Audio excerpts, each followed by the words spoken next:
takdir yang sifatnya menyeluruh, segala apa yang akan terjadi, dan itu semua telah tercatat di Lauhul Mahfuz. Allah telah mencatat apa yang akan terjadi mulai sebelum diciptakan sampai terakhir, semua sudah dalam catatan. Dalam riwayatnya Ubadah ibnu Somit, aku mendengarkan Rasul, awwalu ma khalaqallah al-qalam, pertama kali Allah menciptakan itu kolam. Awake ngerti bahasa kolam pulpen ini kan jadi Allah Ta'ala itu pertama kali yang diciptakan apa? Kolam. Ya, tidak sama dengan pulpen seperti ini. Yang penting kolam itu alat untuk mencatat.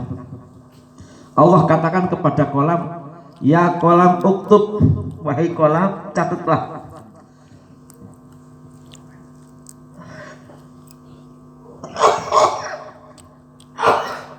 Kolam mengatakan, wa ma aktub ya Allah, apa yang aku catat ya Allah. Uktub maqadira kulli syai', catatlah apa yang akan terjadi dari segala sesuatu sampai hari kiamat nanti. Catatlah apa yang akan aku takdirkan dari segala sesuatu sampai hari kiamat. Takdir ini mencakup semuanya. Itu globalnya kodok itu seperti ini, takdir seperti ini. Yang kedua, takdir yang rinci. Yang rinci satu adalah takdir yang sifatnya al-umri, sebangsa umur yang dimiliki manusia. Seperti dalam hadisnya Ibnu Mas'ud, ketika umat manusia dalam kandungan ibunya, ketika setelah dihitungkan ruhnya, umur berapa? 120 hari. Allah perintahkan kepada malaikat, catatlah ajalnya. Yang kedua, catatlah rezekinya, catatlah amalnya, catatlah apakah dia orang yang beruntung atau orang yang rugi. Itu berarti kan begitu di kandungan sudah ada catatan. Ini tafsirkan rinci. Catatan ini dulu di Lauh Mahfuz juga sudah dicatat. Lebih rinci ketika kamu sudah dalam kandungan ibu, sudah masuk umur 120 hari, baru ini kan rinci. Secara global dulu sudah dicatat di Lauhul Mahfuz. Yang kedua, qada ataupun takdir al-hauli, takdir sebangsa tahunan. Apa itu diantaranya? Apa yang telah ditakdirkan Allah pada malam Lailatul Qadar. Secara global dulu sudah dicatat semua. Secara rinci setiap malam Lailatul Qadar setahun yang akan datang pencatatan.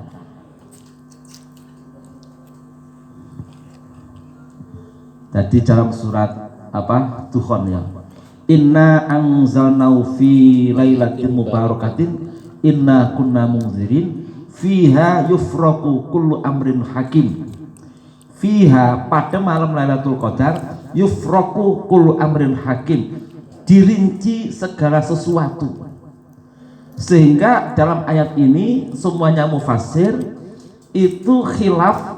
Satu, itu malam Lailatul Qadar yang dimaksudkan adalah apa? 10 hari terakhir yang ganjil itu. Satu sisi malam itu malam nisfu Sa'ban. Malam nisfu Sa'ban. Sehingga malam nisfu Sa'ban, karena para ulama ada hadisnya juga, sehingga malam nisfu Sa'ban banyak kita melakukan ritual untuk berdoa minta 3 perkara itu. Ya, yang permintaan kita yang pokok kan, baca Yasin 3 kali. Ini tidak ada hadisnya.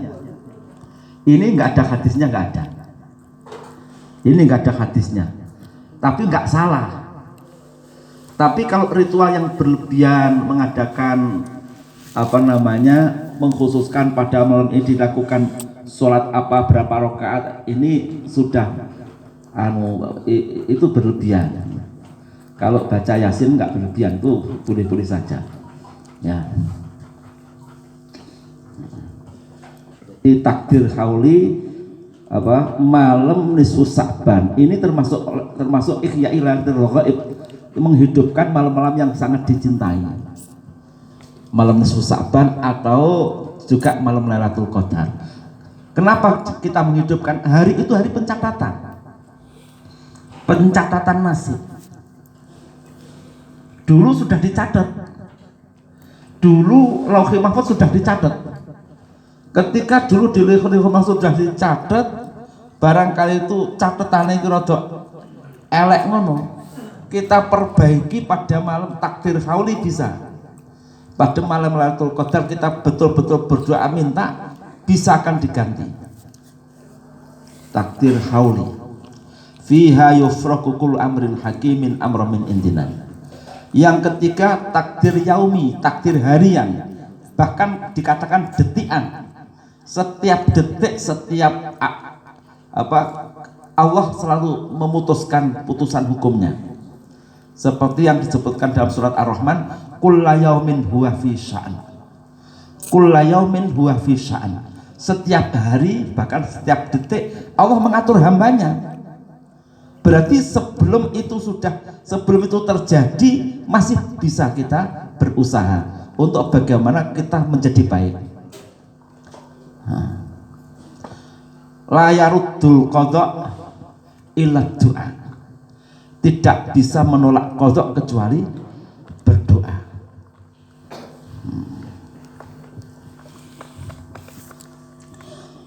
Tidak boleh tidak bagi seorang muslim harus iman terhadap qadha qadar. Di dalam bab qadar qadar ini ada 3 kelompok.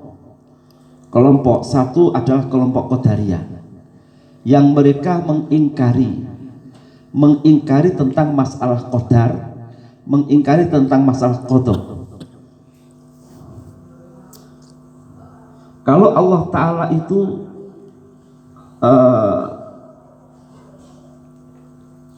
sudah ada qadha atau sudah ada qadar, apa artinya perintah?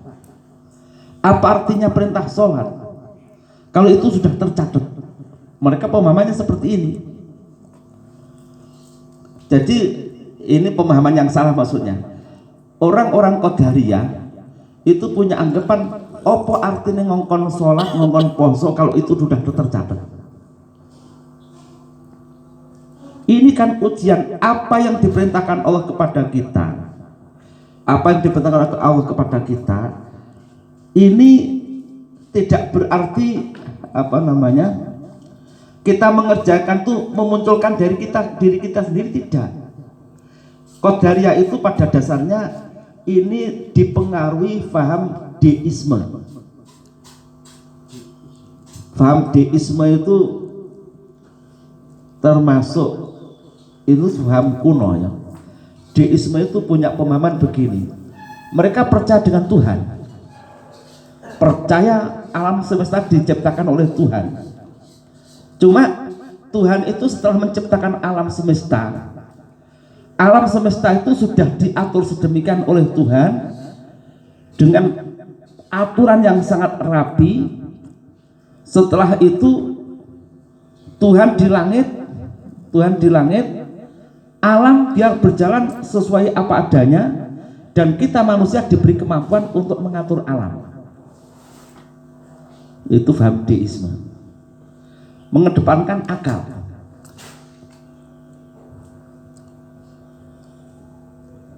Kalau kita ahlu sunnah wa ma tasyauna illa ayyasha Allah, wa ma tasyauna, kamu tidak punya kehendak kecuali kehendak itu juga kehendak Allah.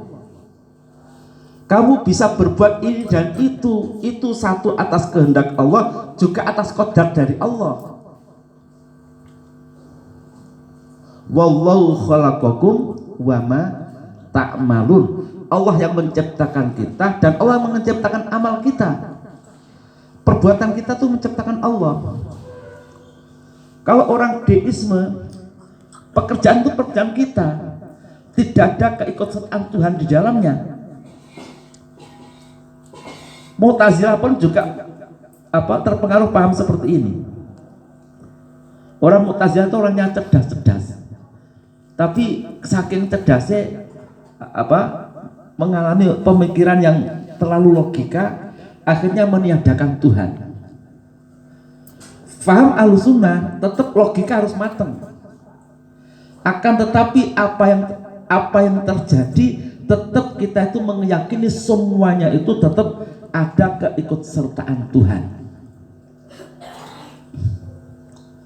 Orang-orang Asy'ariyah termasuk kita itu orang Asy'ariyah itu kadang keterlaluan di dalam memahami qada qadar. Itu ada sedikit kecenderungan Jabariyah, sedikit ada kecenderungan dalam perilakunya itu Jabariyah. Nek ngomong enggak, tapi perilakunya rodok Jabariyah. Kabeh kersane Gusti Allah, ora gelem berpikir, ora gelem berbuat. Itu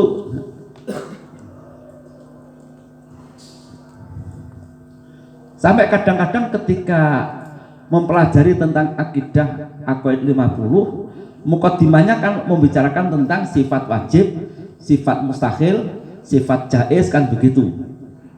Itu kadang-kadang di dalam memberikan contoh iki dilebokne sampai tekon jewero iku dadine rodok ning Jabariyah malian. Iki kobonge ora mergo geni. Memang Gusti Allah ngersakne kobong. Sing ngregetne neh ngene. Gus Ba iki ya bingung lek ndandani pemikirane wong-wong ngajine ngono kuwi. Terus pundi? Kowe iki mlebu swarga ora mergo ngamalmu. Pancen Gusti Allah iki mlebokne kowe swarga. Kowe masih ahli taat kaya ngapa taatmu, lek pancen kowe dikersakne neraka ya neraka. Kuwi contoh sing ra enek lho. Penak men ning ngono. Iku kan ngomongnya sifat keperkasaan Tuhan. Tapi Tuhan gak menghendaki seperti ini gitu maksudnya. Gak enek ngono kuwi. Andai kan ada cuma 1 2. Lek wong ki mikire ngene, akhirnya logika gak digunakne. Tapi logikane kematangan nemen, ora dadine qadariyah termasuk deisme kuwi.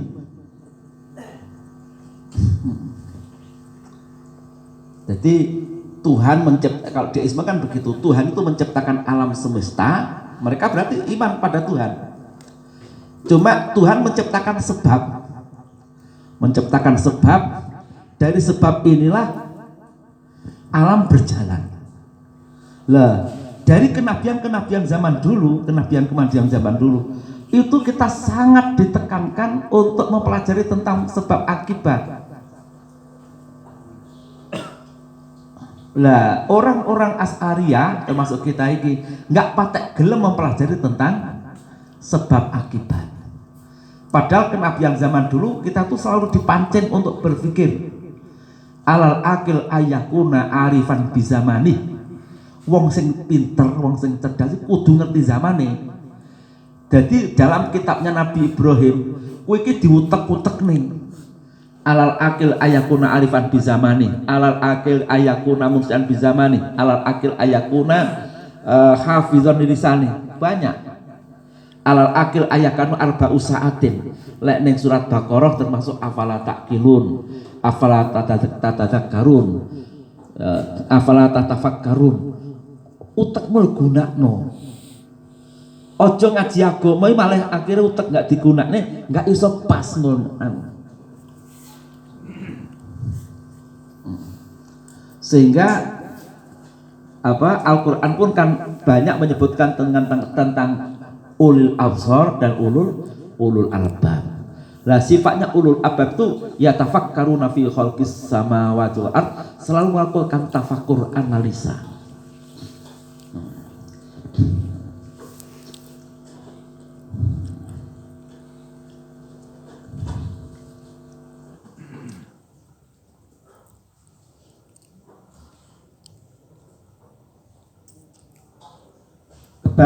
Batilnya ini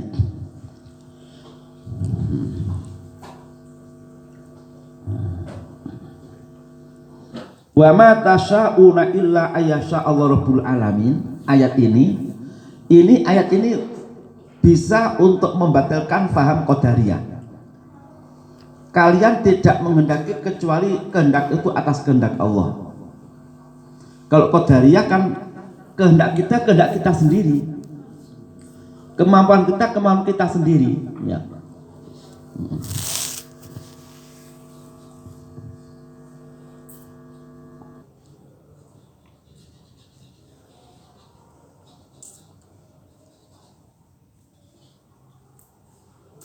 Kalau Jabariyah itu dalam pemikiran mereka bahwa manusia itu majbur, manusia itu selalu dipaksa oleh Tuhan sehingga tidak punya kehendak sama sekali. Itu Jabariyah.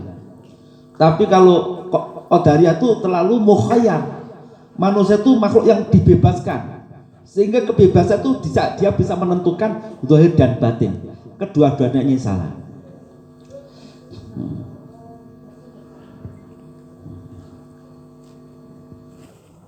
Di mazhab salaf mengatakan begini, semuanya perbuatan taat kita ataupun kemaksiatan kita itu semuanya tetap biqadha'ihi wa qadari, qadha qadarnya Allah. Tidak ada yang menciptakan kecuali Allah. Apa yang dilakukan hamba itu diciptakan oleh Allah. Hamba, ya, satu sisi hamba itu tidak majbur, tidak dipaksa. Dia diberi kemampuan kok.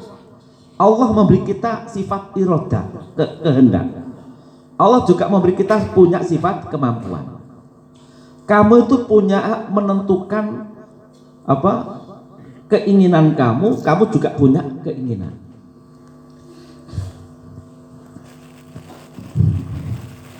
Jadi perbuatan, ucapan, maksiat ataupun ketaatan itu dari hamba dengan pengertian yang menjalankan hamba. Tapi hasilnya itu kehendak Allah. Kita melakukan taat itu kehendak Allah. Yang mengerjakan siapa? Kita. Maka bersyukurlah ketika Allah Ta'ala menghendaki kita menjadi orang baik, sehingga dalam hadis kan qalbul mu'min bainal usbu'aini, hatinya orang beriman itu di antara dua jari-jari Tuhan, artinya di antara kehendak kudrat iradatnya Allah. Kita nggak bisa menentukan kehendak saya besok, sehingga Rasul kan mengajarkan apa? Ya muqallibal qulub sabbit qalbi ala dinik. Karena kita nggak bisa menentukan. Saking ini banyak orang antara dirinya dengan surga itu tinggal satu cengkal. Tapi kalah dengan catatan Tuhan, dari satu cengkal ini kalian akan mati menjalankan perbuatan durhaka sehingga mati su'ul khotimah. Banyak juga antara hamba dengan surga, dengan neraka itu tinggal satu cengkal. Tapi karena catatan kalian itu ahli surga, sebelum dapat satu cengkal kalian tobat melakukan amal baik. Ya.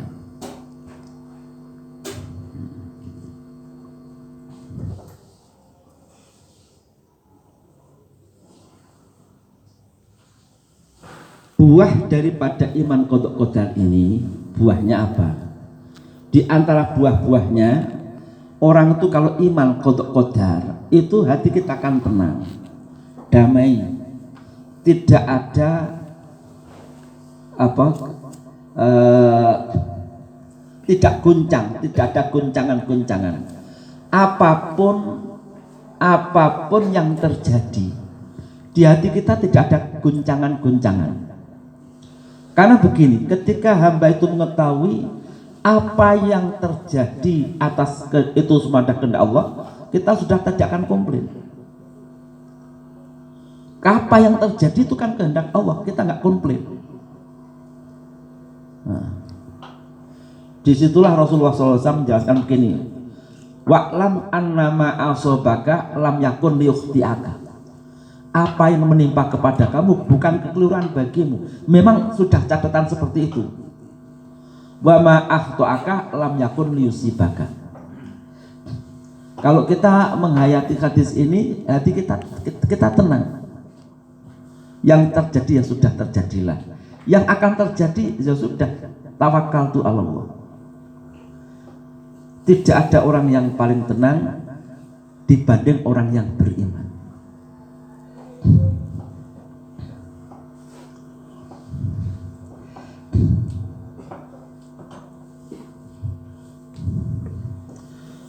Sehingga ora enek wong iman ki bunuh diri, ora enek.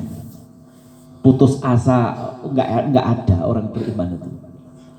Karena apa yang terjadi, bahkan motivasinya ketika kita itu gagal dan gagal, ketika kita tuh ridho dan ikhlas atas kegagalan, Allah di hari esok akan menggantinya yang lebih baik.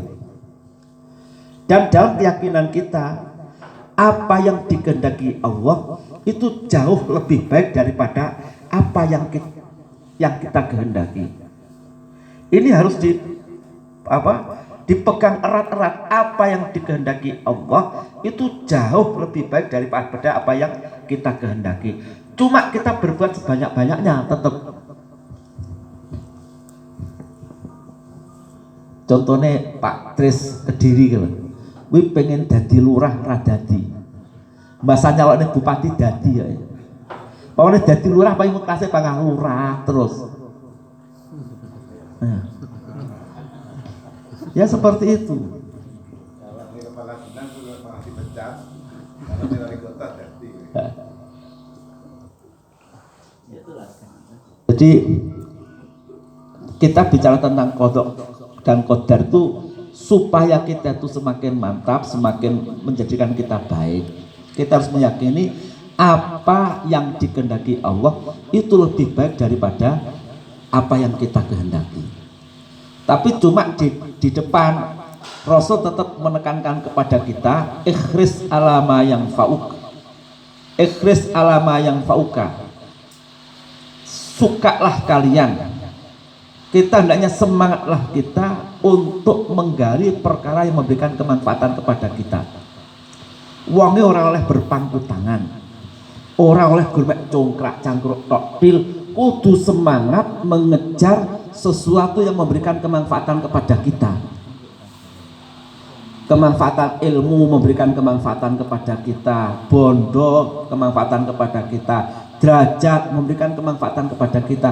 Jangan berpangku tangan.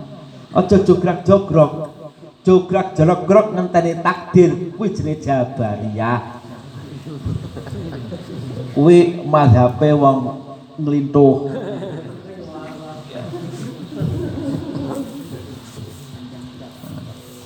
Iki jo nyalahne As'ariyah loh. Memang oke-oke wong As'ariyah itu karena contoh-contohnya kadang-kadang membentuk kita Jabariyah.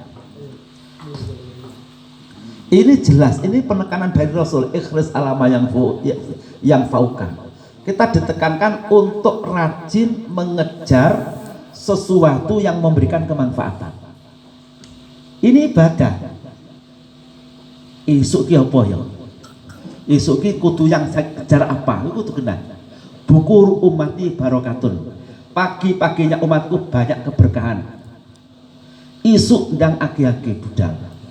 Itu berkah. Lah isuk babu ya.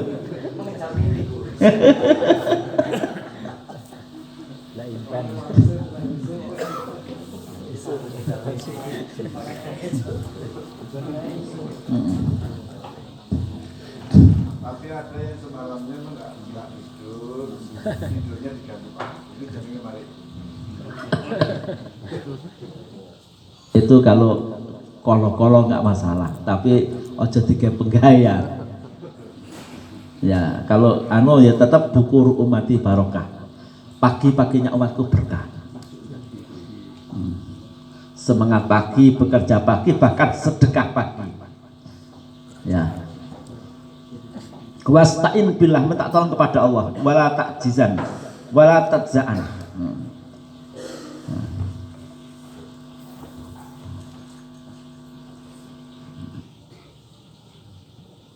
Satu, bahwa iman terhadap qada dan qadar ini menjadikan hati kita tenang. Nek gagal kita nggak bersedih, nek berhasil kita nggak sombong.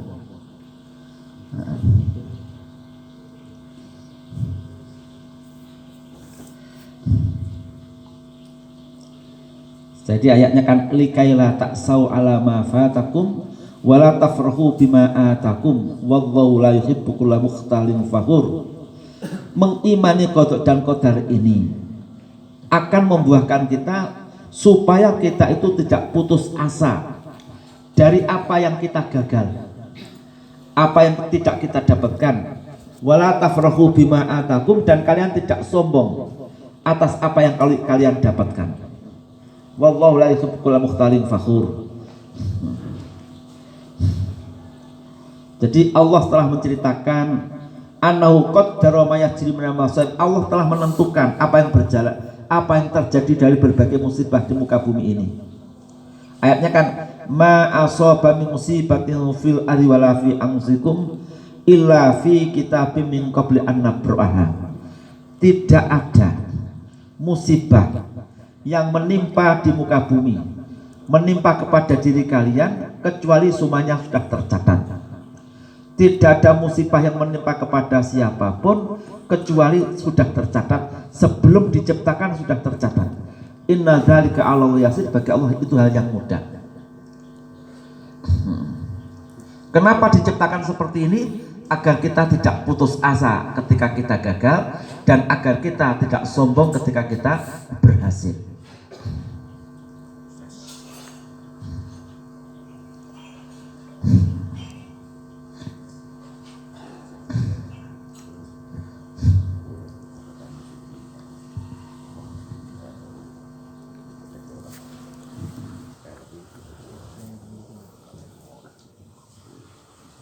Karena ketika orang itu putus asa, ya, bahayanya putus asa.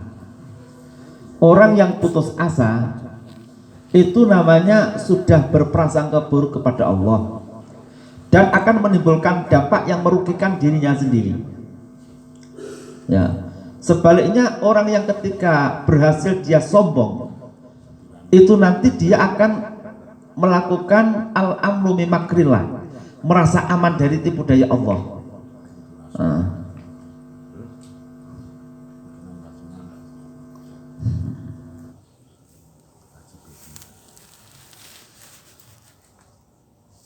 Jadi bagi orang beriman ini begini,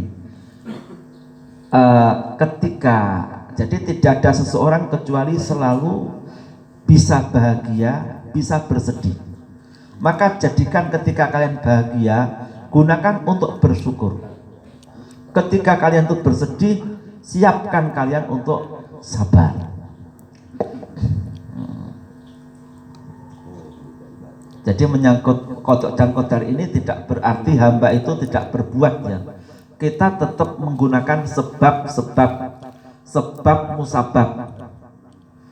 Dan perlu diketahui bahwa walan tajidali sunnatillahi tabdila, walan tajidali sunnatillahi takhwila.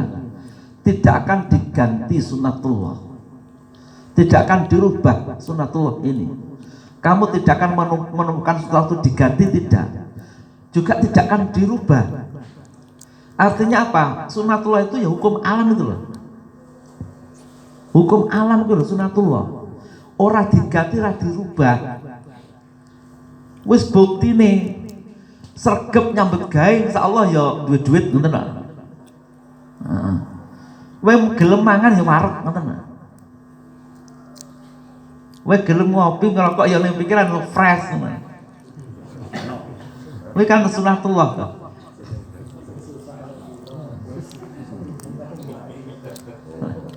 Itu sunnatullah, itu tidak akan diganti. Artinya begini, Allah menjelaskan walan tajidali sunnatil tabdila walan tajidali sunnatil takhwila. Allah tidak mengganti sunnatullah ini. Kenapa? Umat manusia itu menjadi khalifah di muka bumi untuk mengatur jagat raya ini, untuk menegakkan fungsi khilafah kita di muka bumi ini butuh kita itu logika. Dan ketika sunatullah tidak akan diganti, mudah kan? Kuwabeh ning donya wis enek rumuse. Rumuse sehat wis enek. Ya, rumuse sugih wis enek. Lah rumus iki lho pelajarono. Iki jenenge sunatullah. Ulul albab itu orang yang cerdas mengsikapi rumus-rumus kehidupan ini, dia paham. Itu sunatullah. Ojo iman kepada kodok kodar. Kuwi belas akhir kabeh terserah takdir. Lha kuwi lho sing jenenge madhab wong lintuh Jabariyah ngoten niku. Enggak. Dedel wong niku. Wong dedel.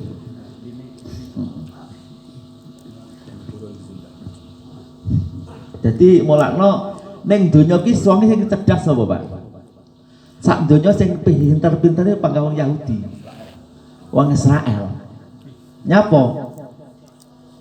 Mereka logikanya mateng, sunatullah itu dipelajari, matematika, fisika dipelajari temenan, memahami rumus-rumus, saking cerdasnya sampai koyok-koyok dia menentang dengan Tuhan, saking cerdasnya.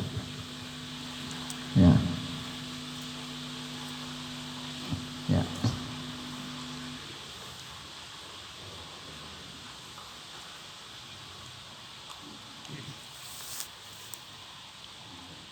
Jadi kecerdasan, saya bicara tentang kecerdasan ulul albab ya. Kecerdasan ulul albab itu di samping itu kecerdasan tersebut itu untuk memahami rumus-rumus dunia. Rumus-rumus dunia ini juga dihubungkan dengan sunnah Rasul. Rumus dunia itu dihubungkan dengan sunnah Rasul. Contoh begini. Iki rumusin donya.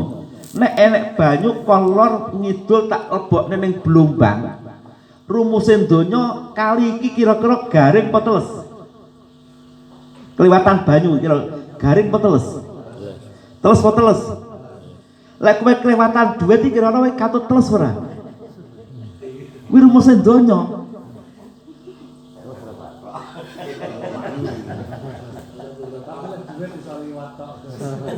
Saking ngene hadise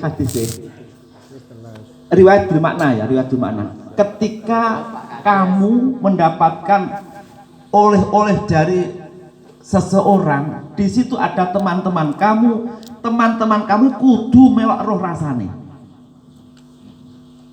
Wi hadis.